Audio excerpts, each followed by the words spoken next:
Hi, everyone. I'm Anne-Marie Green. And I'm Vladimir Dutit. We are following some breaking news out of Russia where a deadly explosion has rocked the St. Petersburg metro system. Several people are reportedly dead following the blast, and an unconfirmed amount of people have been injured. Let's go straight to CBS Radio reporter Alec Luhn, who is joining us now from Moscow. Alec, you can tell us maybe a little bit more about what's going on, what it's like in Petersburg, and what you've heard so far about the explosion reports.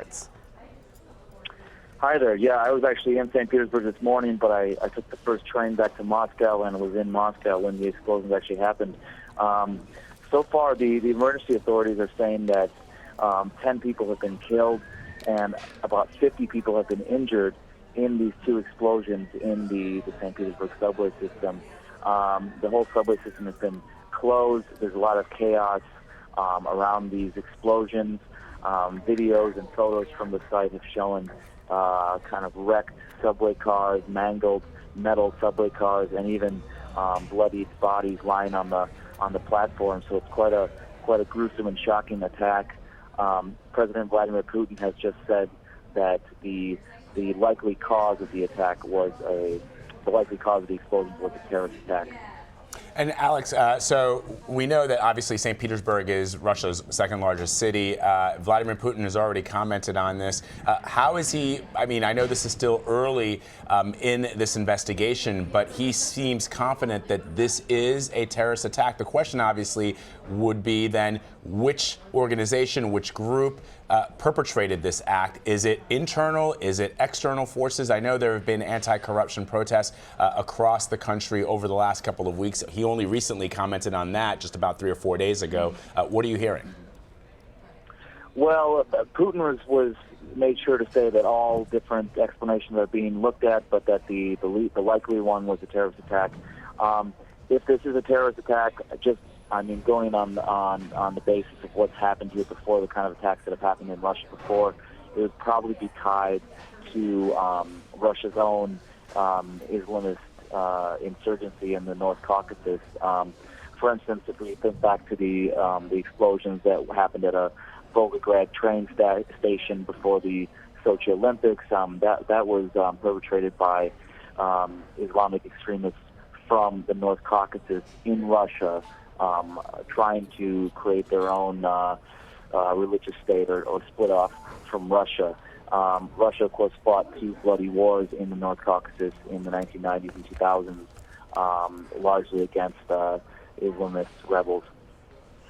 And in fact, Putin has talked a little bit about this, about the number of people from the Northern Caucasus who have gone into Syria or have been fighting alongside ISIS. And Russia is essentially dealing with a similar problem that other countries in Europe are dealing with, is what do you do with people once they head down to go fight with ISIS and then return? That's right. This is definitely connected with the Middle East, at the very least, just because thousands of Russian-speaking fighters from across the former Soviet Union have fought in Syria and Iraq, have joined the Islamic State. Many of them have returned to Russia over the many years that conflict has been going on.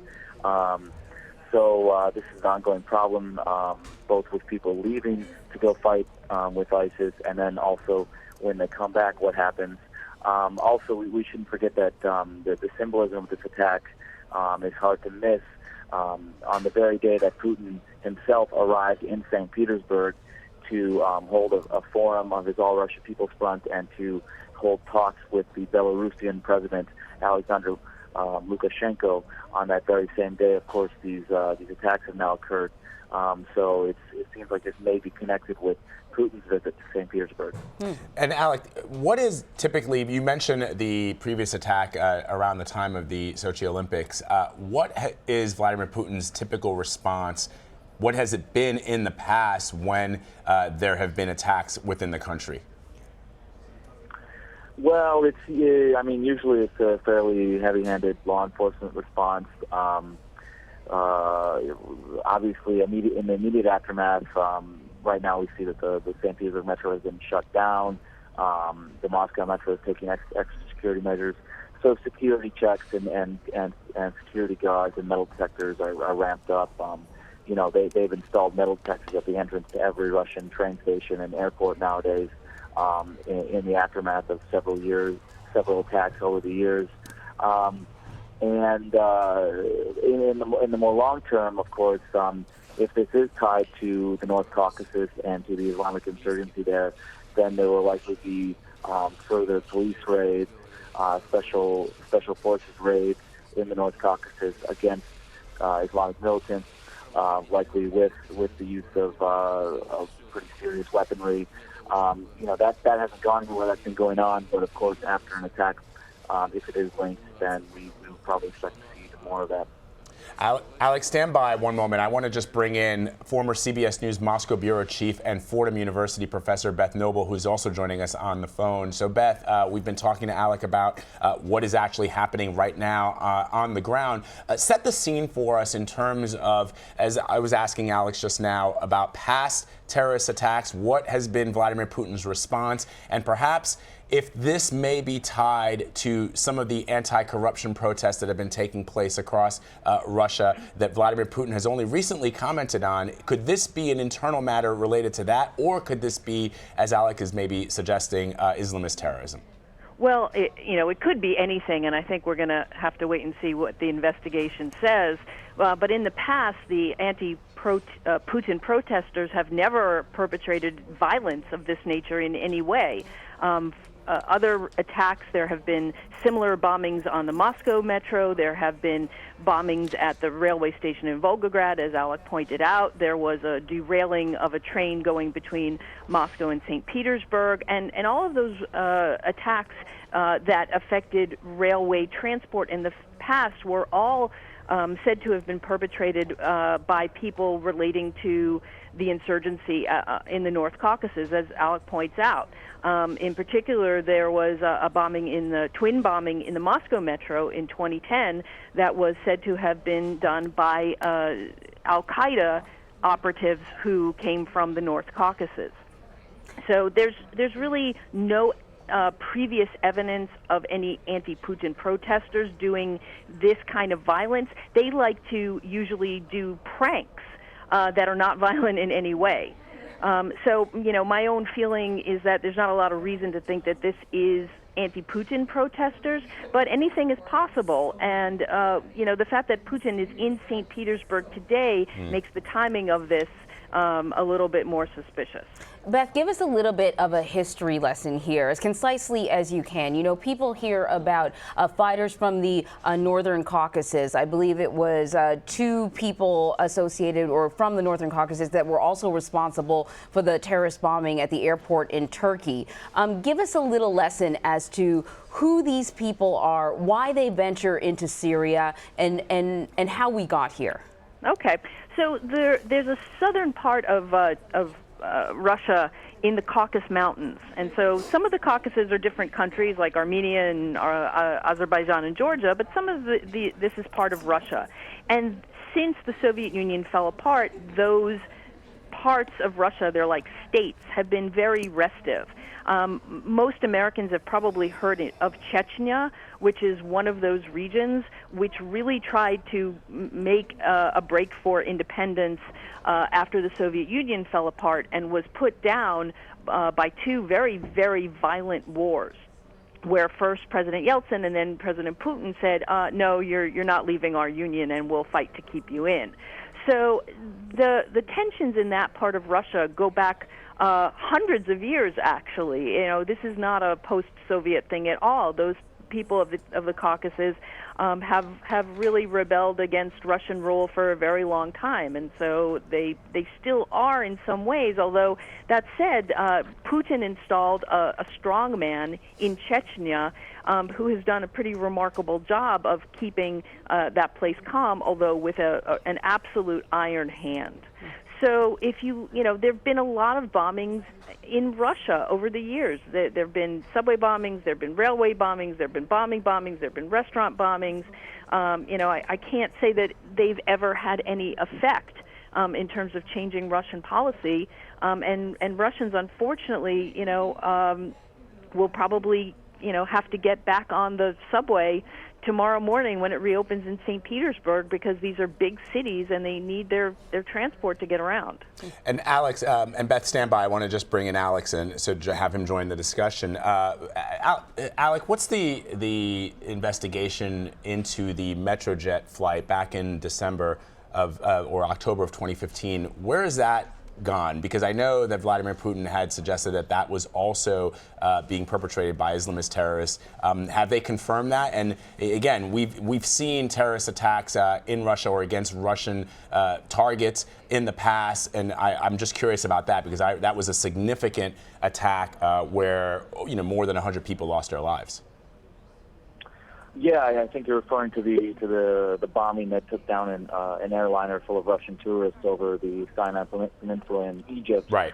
That the investigation of that later found that it had been a bomb. There was even an ISIS publication that published a photograph of a bomb inside a soda can that was allegedly what had been used to bring down the plane. The bomb was supposedly loaded on the plane when baggage was being loaded on. And yeah, it was interesting. I was here in Russia and reporting on that story back when it happened, and it was very interesting to kind of, that was really the first case where the question was really raised, a very serious question about the repercussions of Russia's war in Syria, Russia's military campaign to support Bashar al-Assad, and coming back to possibly have some repercussions and hurt Russians. Why was ISIS targeting a plane full of Russian tourists going back from Egypt?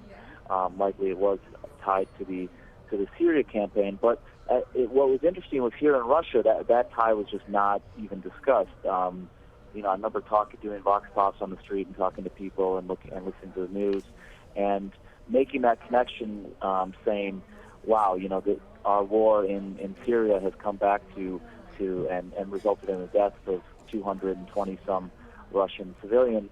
That question was never raised, and the war in Syria continued, and Russia's military operations in Syria continued even after attempts to kind of wind it down. Why would fighters from the northern Caucasus align themselves with ISIS? What's the common interest?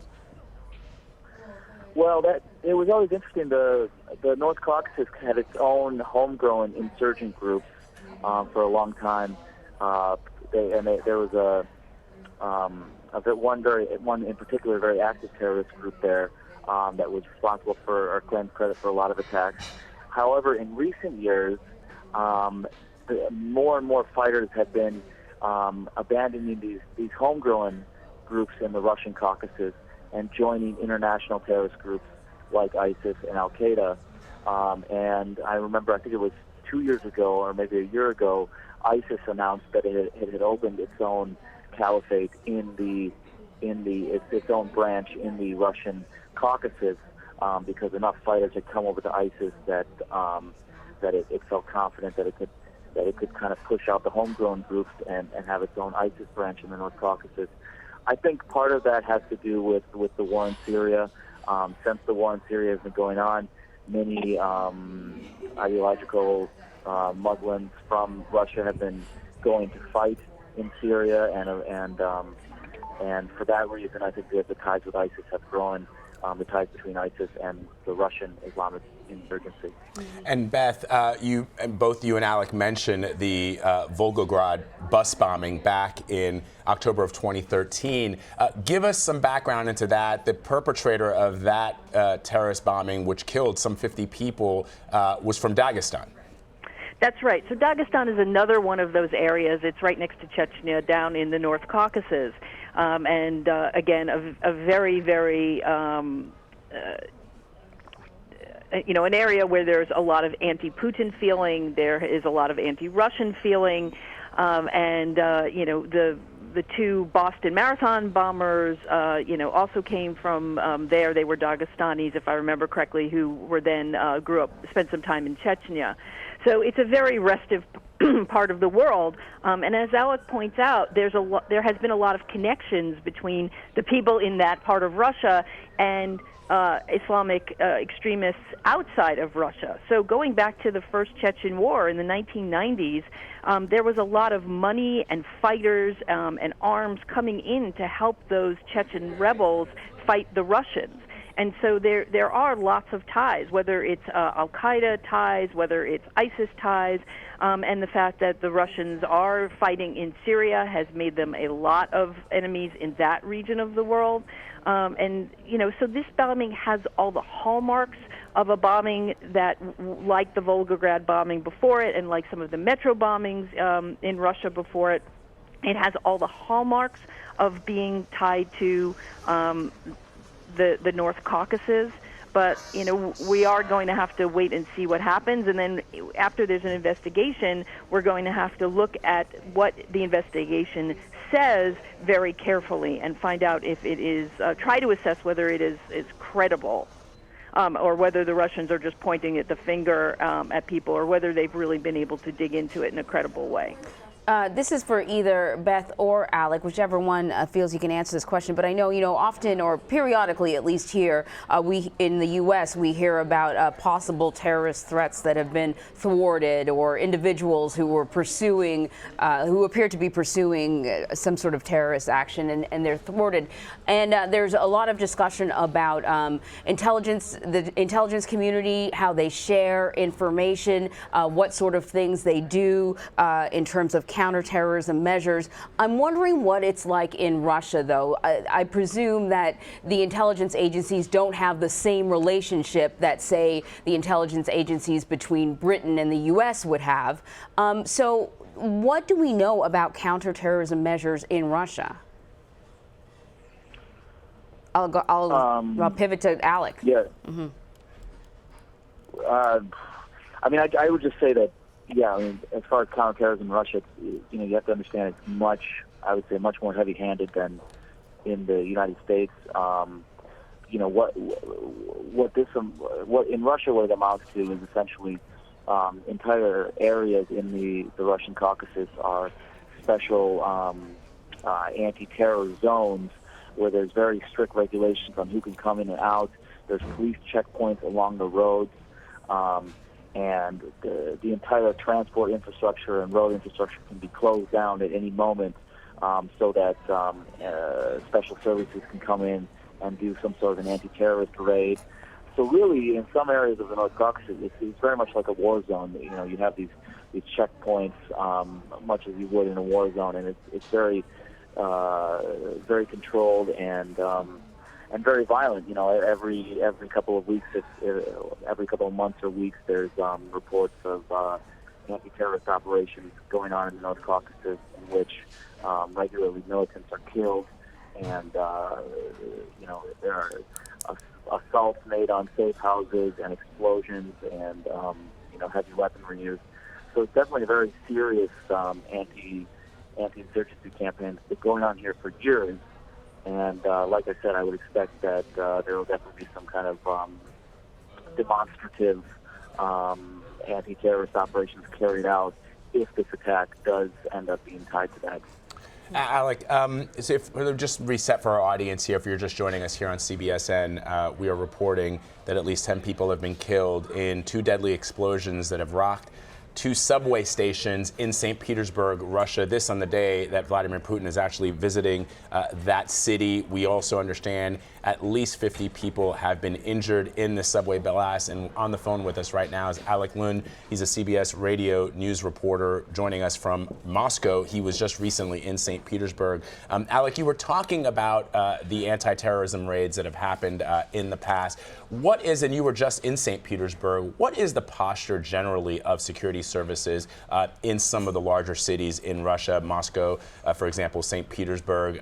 Do you feel the presence of anti-terror police units on the ground in the subway stations, much as you might, for example, in Paris or in Brussels or even sometimes here in New York City? Yeah, most definitely. The police presence is very strong. Russia is one of the most policed states in the world, just in terms of the number of police per person. And that has noticeably increased in recent years, just because over the years there have been so many bombings and attacks. So at every, pretty much, let's see. In the subway, we're talking about the subway today. There's police with bomb-sniffing dogs walking through the subway with regularity in Moscow and St. Petersburg, in the big cities. Most of the big subway stations will have police patrolling the platform several times a day. In every subway station, there is a small police checkpoint with a cell and an office where there's a police officer on duty. I'm pretty sure in every subway station, or almost every subway station, there is a police officer on duty at all times. Like I mentioned, in recent years, so one of the problems that they had with the bombing at Domodedovo Airport in, I believe it was 2010 or 2011, so one of the problems that they had in recent years were bombers were just coming up to the doorway of the airport or the train station or what have you. This was also the case in the Volgograd bombings, and not actually going through any security areas, but just actually going to the entrance and detonating the bomb there. So they've installed metal detectors and security checks at the entrance to any train station or airport. So you can't even get inside the building without going through a metal detector and going through a body scan. Of course, that has led to other problems as well, because if there's a line, let's say, at the metal detector to get into the building, as there often is at a Moscow airport, then that can also be a target for terrorists. But I'm just making the argument that this police presence and this anti-terror presence has really gone up in recent years. So, Alec, you mentioned that you were in St. Petersburg. You had left on an earlier train, luckily for you. But give us an idea of what this train station is like. How busy is it at this time of day when this attack occurred? Well, the bombings happened in two train stations in St. Petersburg. One is called Technical Institute, because there is an institute located there, and the other was Semaya Square. And Semaya Square is one of the main squares, one of the main public areas of St. Petersburg, one of the transport hubs of St. Petersburg. And in fact, both these stations were changeover stations. So they're stations where two metro lines come together. At Semaya Square, I believe that there's actually three metro lines coming together, and people are making a switch between trains. So they're pretty busy throughout the day. The bombings occurred at 2 p.m., so that's not rush hour. That's not a super busy time on the metro. I think that the casualties would have been much higher if it would have been rush hour, because in rush hour, people are really crammed into those subway cars in the morning and the evening. You almost can't move. People are so crammed into the subway cars. But like I said, these two stations are transport hubs, and there surely were lots of people there, just as there are any day, making these transfers between different trains.